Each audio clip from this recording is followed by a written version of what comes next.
बिस्मिल्लाहिर्रहमानिर्रहीम। Welcome to my channel. मेरे दोस्तों भाइयों, ये सब लोग कल ज़िंदा थे, आज ज़मीन के नीचे हैं। इनके बारे में दो अशार हैं।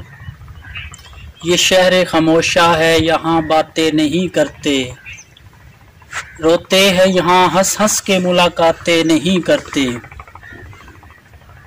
जो इन पे गुजरी है अगर तुझको खबर हो, रोते हुए फिर तेरी दिन रात बसर हो।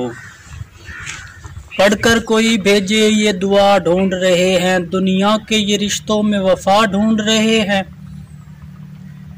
गुजरे हैं ज़माने कोई मिलने नहीं आया, अपनों को कोई तुरबत को भी तकने नहीं आया।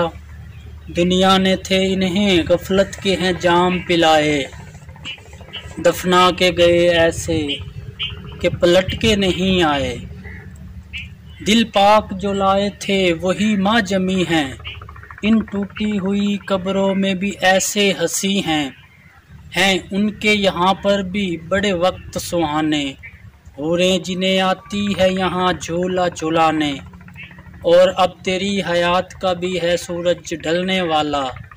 इसी शहर में है तेरा घर भी बनने वाला। सच ही कहता था ये कुरान तुझको कहना होगा, हशर तलक नवीद तुझको यहीं रहना होगा।